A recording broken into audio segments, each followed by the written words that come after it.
Comment protéger une plante gélive? Plante gélive, il y a du gel dans le mot.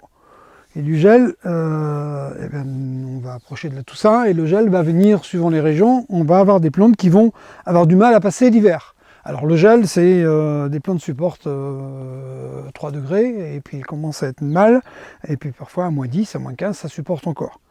Mais il y a un moment où il va falloir protéger la plante. Plusieurs cas de figure. Je n'ai pas d'endroit où protéger, les mettre à l'abri, elles sont dehors, elles sont en pleine terre, je ne peux pas les déplacer, elles ne sont pas mobiles. Bon.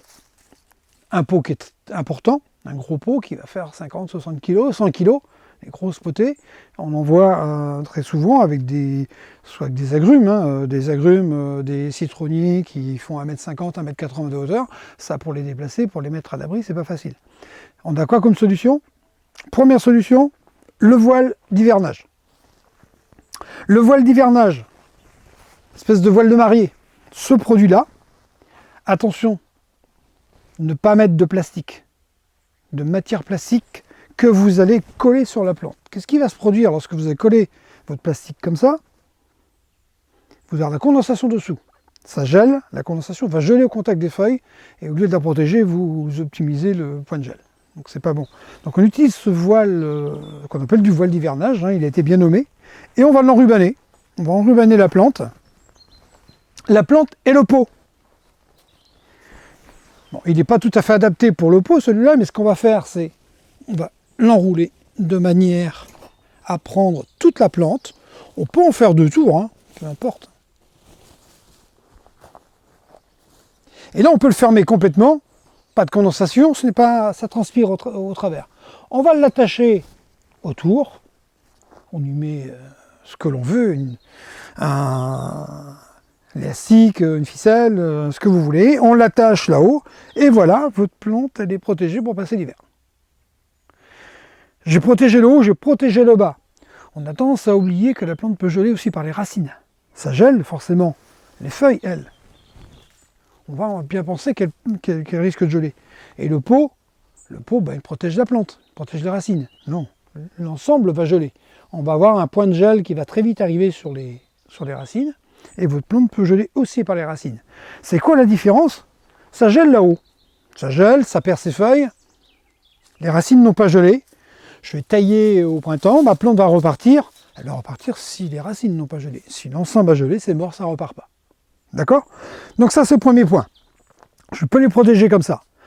Vous avez des plantes, je pense notamment aux citronniers, aux agrumes en général, on a tendance parfois à les rentrer à l'intérieur. On les met dans la maison, on les met dans une véranda chauffée, parce que c'est un lieu de vie, et il y fait bon, et on chauffe, on déshydrate un petit peu l'air, dès qu'on chauffe, dès qu'on assèche l'air, et votre plante elle souffre. Un citronnier par exemple, que l'on stocke à l'intérieur, c'est 10-12 degrés pendant l'hiver. Il faudrait vraiment le garder à cette température max. Et puis souvent, on est à 20, 21, 22, et votre plante, à un moment, elle souffre, elle perd ses feuilles. Les ficus dans les maisons, combien de fois j'ai entendu dire, mes ficus perdent leurs feuilles, c'est normal. Et pourtant, je l'arrose. Et oui, mais ça ne suffit pas, parce que l'air est sec, on déshydrate la feuille arrive à une maturité accidentelle, elle tombe. L'arrosage ne suffit pas pour compenser cette déshydratation de la feuille. Donc attention, lorsqu'on met des plantes comme ça à l'intérieur, vaporiser de l'eau à température ambiante sur le feuillage pour éviter qu'elle dépérisse, qu'elle ait cette maturité accidentelle. Sinon toutes les feuilles vont tomber. Donc ça c'est le premier point, on va protéger les plantes soit par un voile, soit on le met à l'intérieur. Pour certaines, ça peut le faire. Généralement trop chaud. Ou alors vous acceptez de vivre à 15 degrés à l'intérieur, ça fait un petit peu frisqué. Si vous avez une serre, une véranda non chauffée, ça c'est l'idéal, vous allez pouvoir les stocker. Alors, plante gélive, allez, on va dire une plante qui gèle à 5 degrés, à moins 5 degrés, pardon, à moins 5 degrés, il faut faire en sorte qu'elle n'aille pas en de ça, qu'elle n'aille pas plus bas que 5 degrés. Donc il va falloir la protéger. Et puis, est-ce que je la protège suffisamment? Alors déjà, vous allez pouvoir vous munir d'un thermomètre. un thermomètre mini-maxi de préférence. Vous allez le mettre dans le lieu où vous avez créé votre abri, et puis vous surveillez de temps en temps. L'idéal encore, c'est d'avoir 2 thermomètres. Vous allez dire, il est en train de vendre des thermomètres. Je ne vends pas de thermomètre. 2 thermomètres, un qui est à l'extérieur, l'autre dans votre véranda ou dans votre serre. Et vous les étalonnez, vous les mettez à un endroit étalonné, bah oui, parce qu'il faut qu'ils soient quand même bien réglés. Vous les mettez en parallèle au même endroit, ils sont tous les deux à 10 degrés, ça marche. Ça, c'est ce qu'on appelle l'étalonné. D'accord ? Vous les mettez ensuite, un à l'extérieur, l'autre à l'intérieur. Quand vous regardez à l'extérieur, il a fait -5.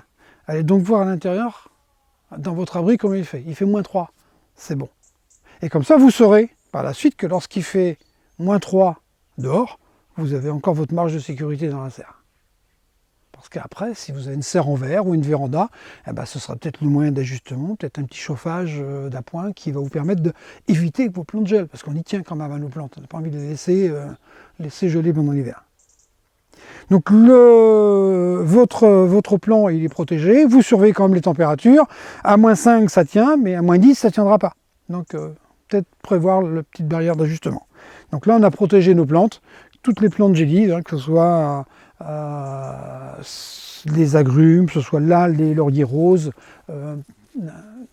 toute la palette est large maintenant, on a tendance quand même à faire remonter pas mal de plantes là, qui nous viennent du sud, des pays un peu plus au sud que la France, qu'on ramène des vacances. Donc bah oui, mais chez nous, elles sont pas. Les vacances, c'est parfois de la neige, donc il faut y penser.